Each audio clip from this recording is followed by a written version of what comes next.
Hey, what's up guys? iReviewedIt here, back with another video for you guys. In today's video, I'm going to be going over Justice League, my whole thoughts on it, what I thought about it. Let's jump into it.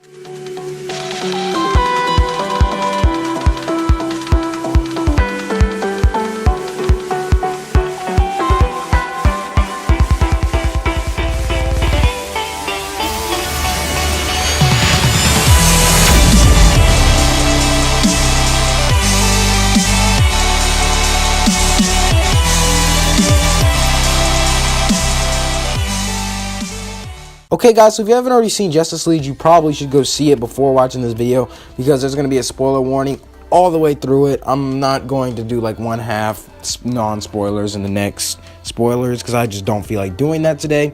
So pretty much the spoiler warning here on out for the rest of the video. So if you haven't seen it, go see it. Okay, first thing I want to go over is the acting in the movie. It was great. Obviously you can expect that from one of these movies, so that's not much to go over. Now, I really just wanted to jump right into this video, man, because I really don't want to make it any longer than it has to be. So, pretty much, the bad, I'm going to just go over the bad before I go over the good.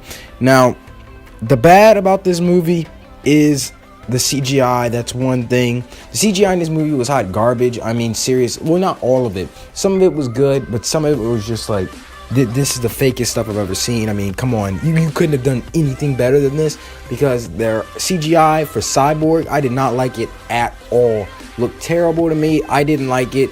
And also the CGI for Aquaman at one of his scenes, like, you could obviously see the green screen in the back. It was like, really?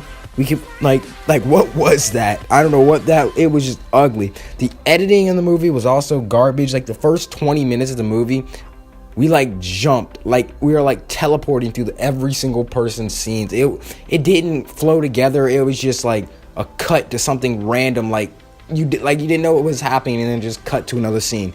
That was terrible. It was like the first 20 minutes of that movie.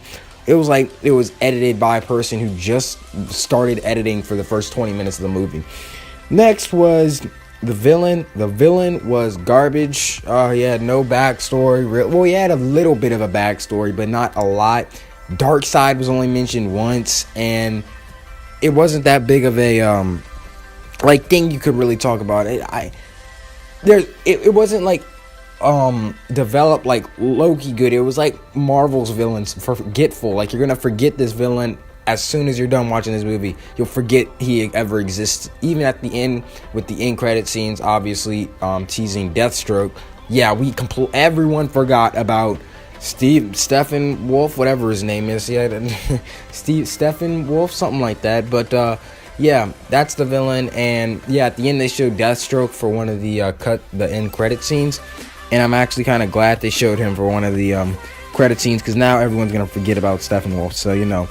Next thing I wanted to talk about was the good in the movie. Yeah! Batman. I like Batman, but the thing is, one thing I really wanted from this movie was Batman to stay dark. I kind of liked Batman v Superman Batman a lot. I really liked him.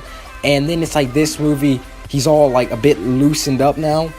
He's not as he's not a rock anymore. He's like Play-Doh.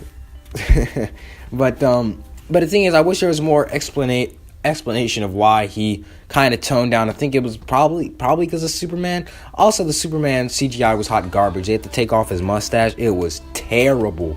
I mean, you knew there was something wrong with his face. It just looked so jacked up. But moving on, Wonder Woman, she was you know, not nearly as good as she was in the actual movie Wonder Woman. She was not too good in this movie as she was in the last movie.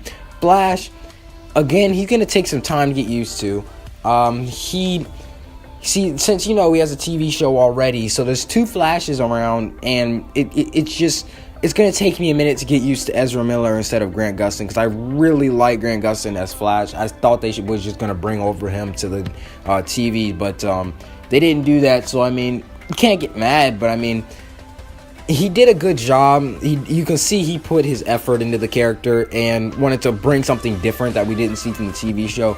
And I feel as if they did that. So they mentioned him that he has to eat a lot more than they do in the TV show. Like in the TV show, the first season was the only season they actually talked about him having to like eat to be able to, you know, keep running because if he doesn't eat, he can't run. Yeah, like that. They kind of stopped mentioning that in the TV show. With Ezra Miller, they mentioned it a lot, and it was actually a cool thing to hear that happen more often than we actually got to see it usually.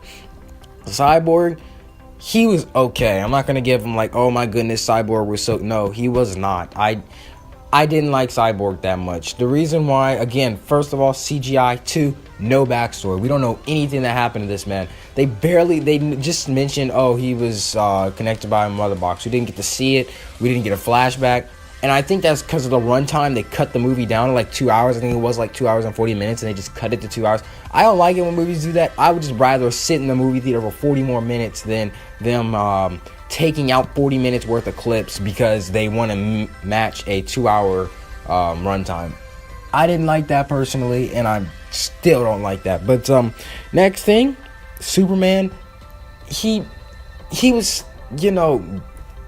weird. I mean, I didn't like Superman too much either. He was, he was different. I mean, the one cool line he had was when he said, "Do you bleed?" Like back to Batman.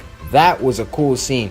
But what I didn't like about him, his lines are mostly cringy and things we've already heard in movies before. So it's like, okay, he's back. We all knew he was going to come back to life. And at the end of Batman v Superman, you remember how the dirt rose up off the casket? I'm probably showing you this now. Doesn't that show that he came back to life by himself? In the movie, they bring him back to life using a mother box. So I'm very confused with that. Like, so why did they show that in Batman v Superman if he doesn't actually come back to life like that? So next thing, Aquaman. They tried so hard to make this guy cool. I mean, seriously, they had him drink, just like the most cliche thing. They have him drink. Oh, he's cool now because he drinks, and he throws the bottle down, and look at this water come over him. Oh, look at him looking Batman's face like that. Like, it was like, really, they tried so hard to make this man look cool. Just like, really, like, okay. But overall, it's an okay movie. I can live with it. It's not like hot garbage. It's not Batman v Superman bad or Suicide Squad bad. It's like probably the second best movie they've obviously made, and that's not saying a lot because the movie wasn't that great. But I mean, it was an alright movie. It's not terrible, and I'm going to go see it again. So yeah. I'm gonna give it a 6.8 out of 10 because like I said, I didn't like it too much. It was okay and it wasn't okay. So yeah, guys, hope you guys enjoyed the video. Please leave a like, subscribe if you guys are new. Tell me your opinion on this movie in the comment section below, and I will see you guys when I make my next video. Peace.